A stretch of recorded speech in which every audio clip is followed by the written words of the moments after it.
Olá, alunos, tudo bem? Vamos dar início aqui à nossa quarta aula sobre a Lei 9.099, tá? Estamos aqui na audiência de instrução e julgamento. Se estamos na audiência de instrução e julgamento, eu superei a audiência preliminar, né? Então, nas hipóteses de ação penal pública condicionada à representação, já houve representação na audiência preliminar, tá? Se for uma hipótese de ação penal pública incondicionada, de duas uma, ou o suposto autor do fato criminoso não aceitou a transação penal do artigo 76 como sursi processual na audiência preliminar, proposta essa oferecida pelo Ministério Público, ou ele não preencheu os requisitos legais. Por exemplo, já usou da transação penal nos últimos 5 anos. Então, estamos, nesse caso, também na audiência de instrução e julgamento, que seria a segunda audiência, né? No caso da ação penal privada, na ação penal privada, o juiz analisa, na audiência preliminar, a possibilidade de composição civil dos danos. Não houve possibilidade de composição civil dos danos, a rigor, o juiz encerra a audiência e aguarda, no prazo decadencial, o oferecimento da queixa. Essa queixa pode ter sido oferecida na audiência preliminar após a tentativa de composição civil dos danos. A queixa pode ter sido oferecida oralmente ou mesmo através de petição pelo advogado. Se isso aconteceu, a petição foi juntada aos autos e a secretaria procedeu ao agendamento da audiência de instrução e julgamento. E essa inicial acusatória vai ser objeto de recebimento ou não agora, nessa assentada de audiência de instrução e julgamento. Ok? Nos situamos, por que nós estamos na audiência de instrução e julgamento? Então vamos na audiência de instrução e julgamento. O legislador não fala na lei, mas não é impedimento o que eu vou dizer agora. Com base no princípio da informalidade do juizado especial, pode o magistrado, assim que ele inicie os trabalhos da audiência de instrução e julgamento, no início da assentada, ele pode renovar a proposta de composição civil dos danos, perguntar se as partes têm interesse de transigir de alguma forma. Né? Se tiverem interesse, vão transigir, tá bom?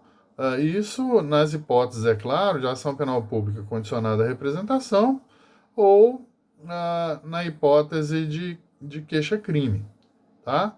Então, as partes podem transigir nessas situações. O juiz vai renovar, se ele quiser, e é orientado que ele faça isso em nome do princípio da informalidade do juizado especial, que ele renove, né, a proposta de composição civil. Superada a renovação da proposta de composição civil, pode também o magistrado renovar a proposta de transação penal feita pelo promotor de justiça para as ações penais públicas, condicionadas ou incondicionadas, na audiência preliminar, e que, eventualmente, o suposto autor do fato criminoso não tenha direito, mas não tenha aceitado a proposta. Pode o magistrado oferecer de novo a proposta de transação penal que outrora foi oferecida pelo promotor de justiça na audiência preliminar. Ok? Ótimo. É possível aqui no juizado especial criminal, na audiência preliminar, o juiz analisar aqui questões processuais e, por exemplo, se for o caso, indeferir liminarmente a inicial acusatória, por ausência de requisitos processuais. Então, o 395 do Código de Processo Penal, que a gente aplica no procedimento ordinário, em deferimento à inicial acusatória, por inépcia processual, por falta de condições de procedibilidade ou por ausência de justa causa processual, pode ser exercido esse controle processual pelo magistrado na assentada de audiência de instrução e julgamento. Então, cabe, sim, deferimento da inicial acusatória e caberia, inclusive, uma emenda ao indeferimento da inicial acusatória. Por exemplo, faltou lá um documento que comprovasse nos autos a representação na ação penal pública condicionada. Então, para que isso, já que o juiz não verificou nenhum ponto registrado lá na ata que a vítima manifestou o desejo de representar, é uma ausência de condição de procedibilidade. Então, o juiz, em tese, ia indeferir ali a inicial acusatória do promotor de justiça, e o próprio promotor poderia ali, em ato contínuo, emendar a petição inicial, oralmente, perguntando para a vítima: você tem interesse de representar?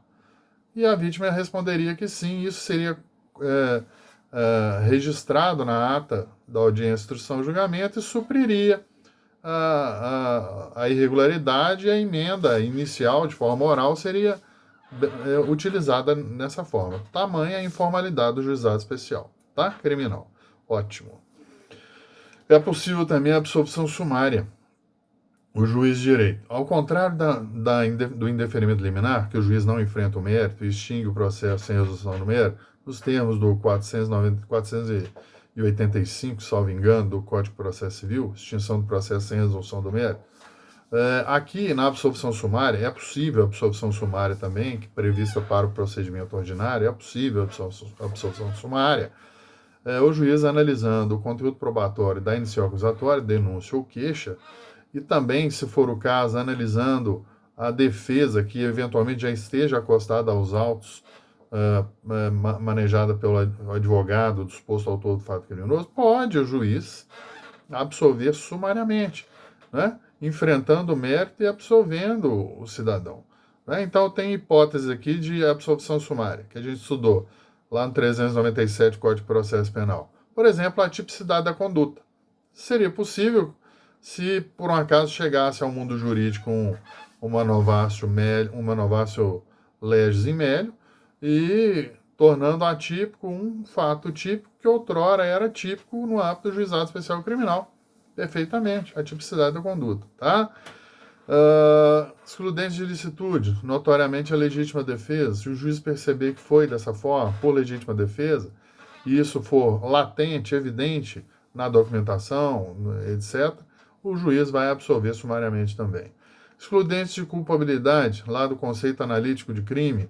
Então, eu tenho potencial consciência da ilicitude, né, imputabilidade, né, eu tenho inexigibilidade de conduta diversa. Esses três elementos da excludente de culpabilidade, se verificados, também podem ser objeto de absolvição sumária. E causas extintivas da punibilidade, prescrição, perempção, certo? Litispendência, ali do artigo 109, decadência, se for o caso, também é uma causa extintiva da punibilidade, tá? Ali do artigo 107 do Código Penal, tá? Ótimo. Aberta a audiência de instrução e julgamento. Iniciou os trabalhos da audiência de instrução e julgamento. Se a defesa não tiver sido protocolada anteriormente à audiência, se o advogado levar a defesa na mão, impressa na mão, nos processos físicos, né, que eu estou dando exemplo aqui, o juiz vai receber essa defesa fisicamente, né, e vai acostar aos autos, ou pode, em nome da informalidade e da oralidade do juizado especial criminal, esse advogado fazer a sua defesa oral. Aqui vai uma dica para os advogados que eventualmente atenderem clientes no juizado especial criminal, já estiverem na audiência, instrução e julgamento, na assentada, e por um acaso esquecerem a petição de defesa, né? Que normalmente a gente leva ela impressa, é melhor, tá? Mas se esquecerem, façam a defesa oral, peça a palavra ao magistrado para registrar os seus arrazoados defensivos de forma oral, tá? Famoso migué aqui, tá? Então, inclusive, você vai falar para o seu cliente que isso normalmente pode ser até mais útil, né? Mas que isso é mais eficaz, etc. Beleza? Tá bom? Mas é perfeitamente possível, inclusive previsto em lei. A defesa, inclusive a regra, né? A defesa oral. Ouvir o defensor, os seus argumentos de forma oral. Isso seria atermado nos autos, né? Reduzido a termo. Ótimo. Após a defesa, é nesse momento atenção para a prova N1. Então, abertos os trabalhos da audiência de instrução e julgamento, o acusado é chamado, através do seu defensor, para apresentar a sua defesa. Escrita oral, né? Regra oral, mas pode ser escrita também. Depois de oferecida essa defesa oral, É aqui que o juiz vai analisar a inicial acusatória. É nesse momento que o juiz avalia a inicial acusatória e decide se recebe ou não a inicial acusatória. Tá bom? Então, se ele não receber porque é causa de absolvição sumária ou é alguma coisa que envolve um indeferimento liminar, não é? Mesmo que seja um indeferimento liminar, se o juiz não receber a inicial acusatória, inclusive é possível aqui recurso de apelação, né? Por parte ou do promotor de justiça ou do advogado na queixa-crime, tá bom? Então, após a defesa do suposto autor do fato criminoso, é que o juiz decide, né, se recebe ou não a inicial acusatória. Tá bom?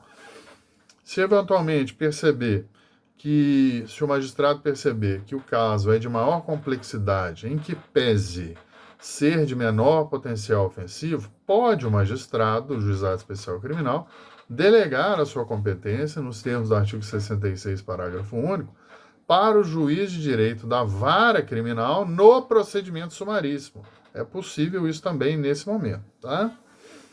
Testemunhas, número de testemunhas. Não, vamos recordar o número de testemunhas nos 3 procedimentos? Ordinário 8, sumário 5, sumaríssimo 3. Atenção para a prova N1. Outra pergunta que eu vou fazer lá. Não há previsão expressa na lei dos juizados especiais criminais, ou seja, Lei 9.099, segunda parte, artigo 61 e seguintes, não há previsão no procedimento sumaríssimo do número de testemunhas, previsão de forma expressa. Não tem, o legislador não falou, esqueceu. Como é que a gente faz aqui? Nós podemos e devemos nos utilizar aqui de um princípio, né? O princípio da razoabilidade, sob o prisma da proporcionalidade, como diz o professor Marcos, de processo penal, lá do Rio de Janeiro, defensor público estadual, princípio da razoabilidade sobre o prisma da proporcionalidade, e fazer também uma analogia ao artigo 34 da primeira parte da Lei 9.099, que prevê no procedimento civil, na alçada de até 40 salários mínimos, de forma expressa, um número de 3 testemunhas. Então, há possibilidade e há necessidade de um recurso da analogia aqui, ó. Na lei criminal, nós não temos o número de testemunhas, então qual que é o número de testemunhas para a parte civil? 3. No artigo 34, beleza. Olha o diálogo de fontes aqui, uma lacuna legislativa, né? Uma omissão legislativa em termos de número de testemunhas. A matéria é processual penal, então perfeitamente possível o recurso da analogia. Analogia essa sobre o prisma da razoabilidade, sobre o princípio da razoabilidade, sobre o prisma da proporcionalidade. Ótimo, hein? Professor Marcos Paulo, lá do Rio de Janeiro, gente finíssima, excelente professor de processo penal. Sigam ele no Instagram, professor Marcos Paulo, excelente. Outra coisa, a ordem dos trabalhos. O juiz, então, recebeu a inicial acusatória, como é que ele vai trabalhar? Igual no procedimento ordinário. Ouve-se a vítima, se possível, a vítima. Depois ouve-se as testemunhas da acusação, em número de 3. Depois testemunhas da defesa, em número de 3. Nessa ordem, tá? Em seguida, procede-se ao interrogatório do suposto autor do fato criminoso. Terminou o interrogatório, passemos agora para os debates orais. Alegações finais orais, tá? A lei aqui do juizado especial não prevê um tempo específico para debates orais. Só diz que os debates serão orais. Então, o que a gente conhece de alegações finais orais é e deve ser aplicado na sua verdadeira essência, né? Os debates orais aqui no procedimento sumaríssimo. É aqui que nós devemos fazer valer a ideia de celeridade, né? De oralidades, debates orais.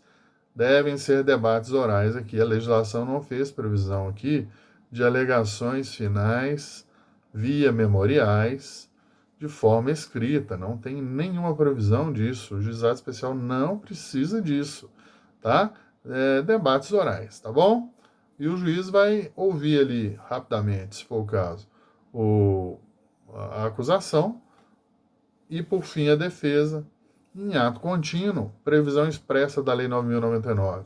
Sentença em audiência. Tá bom? Sentença em audiência.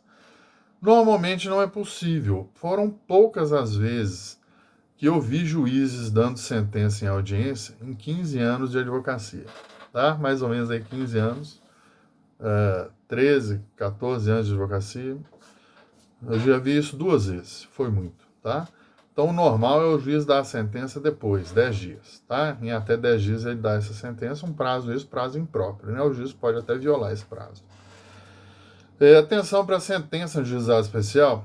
A sentença ela tem 3 elementos: relatório, fundamentação e dispositivo. Relatório, fundamentação e dispositivo. No juizado especial, em nome da celeridade, o juiz de direito é dispensado de elaborar o relatório. Relatório é o resumão do caso, que temos aí no procedimento sumário e no ordinário. Relatório é obrigatório. O relatório só é dispensado lá na Lei 9.099, tá? Prova N1, perguntinha PN1, hein? Quais são os elementos da sentença? Relatório, fundamentação e dispositivo. Aonde que não tem relatório? No juizado especial, no procedimento sumaríssimo, tá? Só tem fundamentação e dispositivo. Ótimo, vamos lá, mais um item. Recursos. 2 recursos de cara para enfrentar a sentença. Primeiro, o recurso de embargo de declaração. Recurso esse que no juizado especial criminal ele vai tentar suprir ou vai tentar declarar aquela sentença penal que é obscura, contraditória e omissa, nos termos da legislação processual civil. Agora ficou igual. Atenção se o seu código, esse seu vademecum, for antigo, né? For antes de 2015, o Código de Processo Civil, nas disposições transitórias, né, lá finais do Código de Processo Civil, meteu o dedo na Lei 9.099, tanto na parte civil quanto na parte criminal. Olha que curioso. E aí modificou a estrutura dos embargos de declaração. Antes de 2015, nós tínhamos 4 elementos para serem apurados em sede de juizado especial criminal na via dos embargos de declaração: omissão, obscuridade, contradição e havia um elemento dúvida. Para que esse elemento, professor? Para cair na sua prova. Esse elemento dúvida existia para isso. A legislação processual civil nova, o CPC novo, alterou isso para tirar o elemento dúvida. Então, risca isso, se o vademecum for antigo, risca o elemento dúvida e coloca NCPC, novo CPC, que você não vai esquecer, novo CPC que tirou esse elemento dúvida. Agora, só a regra normal dos embargos da legislação processual civil: omissão, obscuridade e contradição. Beleza? Outro ponto importante aqui: os efeitos que são recebidos dos embargos de declaração no juizado especial criminal. Outrora, eles eram apenas no efeito suspensivo, né? Prazo de 5 dias para recurso de embargo de declaração aqui no juizado especial. Vamos lembrar o prazo dos embargos de declaração no procedimento ordinário no sumário? No ordinário, no sumário, prazo para embargos, 2 dias. Não pode esquecer, hein? 2 dias. Muito rápido o prazo. No juizado especial criminal, no procedimento sumaríssimo, 5 dias. Antigamente, se eu interpusesse o recurso de embargo de declaração no 5º dia, o prazo para o recurso principal, que era de 10 dias, era diminuído. Por quê? A interposição dos embargos de declaração somente suspendia o prazo para o recurso principal. Qual que é o recurso principal depois dos embargos de declaração? A apelação. Se eu interpusesse antigamente, antes de 2015, os embargos de declaração no 5º e último dia, de 10 só sobrariam 5 dias para me apelar. Isso acabou, facilitou a vida da gente. Agora a regra é a regra geral. Interpôs embargos de declaração? Tranquilo. Interrompe o prazo para o recurso principal. O que é isso, professor? Zera tudo. Primeiro o juiz vai julgar os embargos de declaração e da data de publicação da sentença da decisão de embargo de declaração, o suposto autor do fato criminoso tem o prazo aqui de 10 dias para o recurso principal, porque o prazo para a apelação do juizado especial criminal de apelação é de 10 dias. Ok? Então, os embargos de declaração, recapitulando. Primeiro que houve a retirada de um elemento. Nós vamos só atacar agora nas vias de embargo de declaração. Isso é válido tanto para a parte civil quanto para a parte criminal, hein? Tinha elemento dúvida lá na parte civil também, tiraram. Então eu vou atacar a sentença na via de embargos para discutir omissão, obscuridade e contradição. Dúvida saiu fora, beleza. E os embargos? Quando eu apresento os embargos, a interposição do recurso de embargo de declaração suspende ou interrompe, ou seja, zera. Suspende ou interrompe o prazo por recurso principal? Interrompe. Modificação também no novo Código de Processo Civil. Ok, beleza. Apelação no prazo de 10 dias, contra-razões de apelação também no prazo de 10 dias. Aqui um detalhe importante. O artigo 12A, salvo engano, o artigo 12A da Lei 9.099 foi incluído por reforma legislativa, diz que os prazos no juizado especial criminal, os prazos no juizado especial, né, e é um dispositivo, o artigo 12A está na parte civil da lei e não na parte criminal, que os prazos são contados em dias úteis. Isso não se aplica à regra criminal do juizado especial criminal, ok? Né? No procedimento sumaríssimo. Se for para contar prazo e a matéria é criminal, tem que contar em dia corrido, não conte em dias úteis, tá bom? Senão você vai errar o prazo e vai transitar em julgado o seu processo, hein? Conte em dias corridos, que é mais ligeiro. Se você contar em dias úteis e deixar para apelar ou para embargar de declaração no último dia, pode acontecer de você ser surpreendido com o trânsito em julgado. Então, o juizado especial criminal conta-se em dias corridos, nos moldes da parte final ali do Código de Processo Penal, artigo 700 e alguma coisa, tá? 630. Vamos consultar aqui o artigo? Então, daqui a pouco eu sou massacrado aí, né? Ó o pai dos burros aqui, o Código de Processo Penal. Então, há uma contagem de prazo própria aqui no Código de Processo Penal. Tá bom? Olha aqui, o artigo 798, eu já achei. Os prazos correrão em cartório, serão contínuos e peremptórios, não se interrompendo por férias, domingo e feriado. Então, 798, artigo 798 do Código de Processo Penal, ele é o dispositivo que a Lei 9.099, na parte criminal, busca na via de analogia. Eu vou buscar na via de analogia o Código de Processo Penal nesse caso, e não o Código de Processo Civil, ou mesmo a própria Lei 9.099 na primeira parte. Eu busco na via de analogia, certo? Porque não há uma definição na lei de contagem de prazo. Como que se vai se contar o prazo? Em termos da legislação processual, penal, no rito sumaríssimo. Então, eu vou buscar na via de analogia o Código de Processo Penal no artigo 798, tá? Conta-se o prazo, então, em dias corridos, beleza? Ótimo. E para fechar, mais um sursi processual criado pela Lei 9.099, prevista lá no artigo 89, tá? No artigo 89. Então, vamos imaginar como que o artigo 89 ele é aplicado, né? A gente chama o instituto lá de suspensão condicional do processo. Então, fomos aí para a audiência preliminar. Olha só, eu vou contextualizar. Fomos para a audiência preliminar, suposto autor do fato criminoso não aceitou ou não podia, né? Vamos colocar que ele não aceitou? Não aceitou a proposta de transação penal prevista no artigo 76 da 9.099. Não aceitou. Fomos para a audiência de instrução e julgamento. O promotor de justiça já havia confeccionado a peça de denúncia e no corpo da peça de denúncia o promotor trouxe a proposta de suspensão condicional do processo. tá? E o juiz vai oferecer, junto com o promotor de justiça, a proposta de suspensão condicional do processo na audiência de instrução e julgamento. Então, o juiz recebe a denúncia do promotor e, em ato contínuo, oferece a proposta de suspensão condicional do processo elaborada pelo Ministério Público. O suposto autor do fato criminoso é obrigado a aceitar? De forma nenhuma. Ele pode recusar e pleitear mais à frente uma sentença absolutória. E como funciona a suspensão condicional do processo, professor?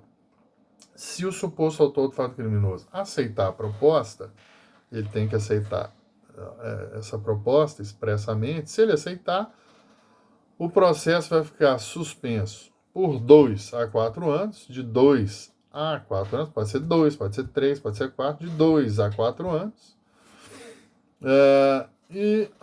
Esse suposto autor do fato criminoso vai cumprir algumas exigências do artigo 89. O artigo 89 compõe um rol exemplificativo, isso é importante para prova nenhuma, hein? O artigo 89 traz as condições ali da suspensão condicional do processo quando ela é aceita.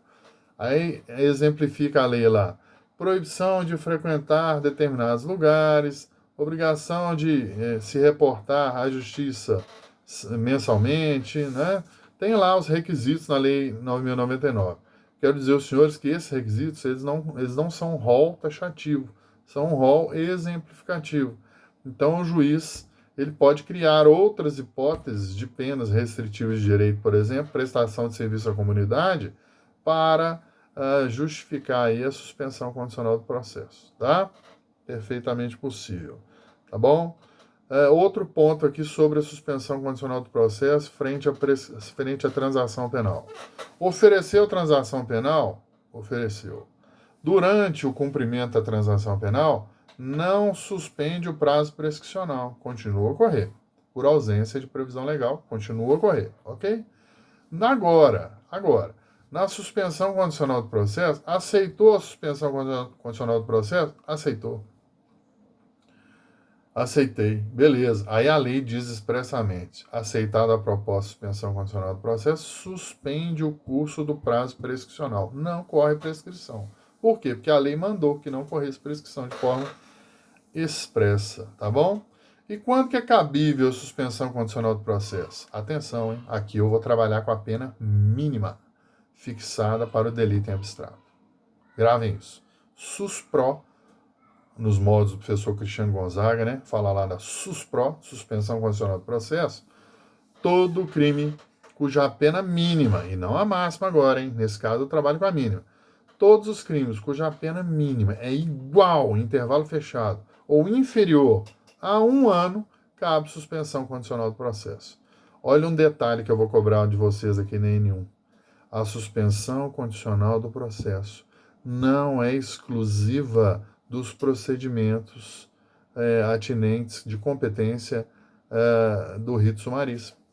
Rito sumaríssimo, a máxima não tem que ser até 2 anos, igual ou inferior a 2 anos? Ótimo. Só que aqui eu estou trabalhando com a pena mínima. E muitos crimes, por exemplo, crimes de trânsito, crimes eleitorais, às vezes a pena mínima é de 1 e a máxima é de 3. E em tese eu estaria... Em tese não, eu estou fora do procedimento sumaríssimo.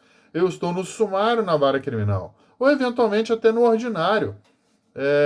Nos crimes de estelionato, salvo engano, na vara criminal, né? Procedimento ordinário. Todavia, só pelo fato da pena fixar a mínima em 1 ano ou inferior a 1 ano, o promotor pode e deve, se preenchidos os requisitos legais, eu leio isso como um direito subjetivo do acusado, pode e deve, promotor de justiça, ao oferecer a denúncia, no corpo da denúncia, trazer a proposta de suspensão condicional do processo. Então, atenção, suspro, em que pese está previsto no artigo 89 da Lei dos Juizados Especiais Criminais, não necessariamente será utilizada no Juizado Especial Criminal. Também, é claro, mas será utilizada também no procedimento sumário e, eventualmente, no ordinário, desde que eventual tipo penal posto em discussão tem a pena mínima igual ou inferior a 1 ano. Beleza? Um forte abraço para vocês, tudo de bom, boa semana, tá?